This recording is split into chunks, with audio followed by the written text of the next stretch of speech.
a lot of times when people are first starting out, they ask me about lifting belts. And if you really need a lifting belt at all, and this is a hot point of contingency because you see lifting belts literally everywhere in the gym. You see people using lifting belts when they're doing basically machine exercises. You see people doing it when they're walking on treadmills. And you just see lifting belts everywhere. So I hope this gives some good context of if you really need one as a beginner or just an individual as well. So the way I want to set this up is by giving you an analogy. And that analogy is by imagining having a can of soda. And if you had an opened can of soda, how strong would that be? How strong would that can be against force being applied to it from all directions?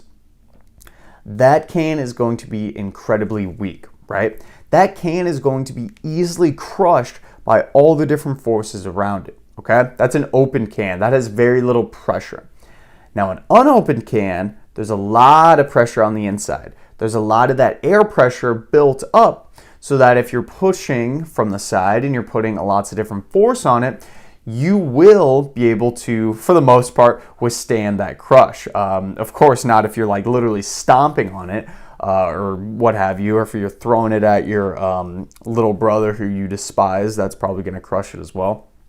But the can itself will withstand much more force than the unopened can, right? That's the end of the day. Lifting belts are kind of doing the same thing. Basically, when you put on a lifting belt around your stomach, this turns your body into kind of a more unopened can, quote unquote. So normally your body is basically trying to create spinal rigidity through your core muscles when you are lifting anything heavy. So when you put that lifting belt on, this actually allows you to create more intra-abdominal pressure. And when you create more pressure through your stomach and basically all the muscles surrounding your spine, you're going to be more stable. And this increased spinal rigidity is going to allow you to perform better. You're going to be able to lift more, and there might be a little less chance of injury because you're able to brace your body and your core much better. So in a sense, you're kind of turning yourself into that unopened can of soda where there's a lot of pressure built up around your core.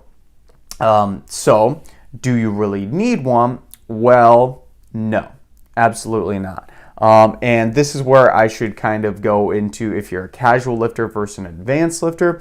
If you are somebody who's just going to the gym to walk on the treadmill for 5, 10, 15 minutes or run on the treadmill, just do some cardio. Maybe you're just doing some light machines, you're doing like a shoulder press machine, or you're doing a leg press machine. You're just going in there kind of hammering through some of the machines. If you're somebody who just goes in and just does some body weight exercises, you're just going through the flow. I would consider you a casual lifter. You will not really benefit from a lifting belt at all because the exercises you're doing don't really need a large amount of extra intra-abdominal pressure. If you're an advanced lifter, however, if you're doing super heavy deadlifts, if you're doing super heavy squats, and maybe you want to at some point, at some day, maybe you're not right now, but if you do at some point, you might consider getting a lifting belt for yourself because this will kind of help you to brace better and be able to allow you to lift more maximal weight in those compound exercises. Basically, any exercise that challenges your core, keeping your core stable, like a squat, for example, or a deadlift, a lifting belt will help. The cool thing about all this, though, is that you can still have and build intra-abdominal pressure in your overall stomach and body without a belt altogether. And this is simply done by taking a big breath of air through your belly before you lift and holding it. If you do that with a belt on, you're going to be able to build even more intra-abdominal pressure though. So that belt just helps to get a little more bang for your buck. But at the end of the day, you don't technically need one. it might be a good idea if you are considering being advanced at someday.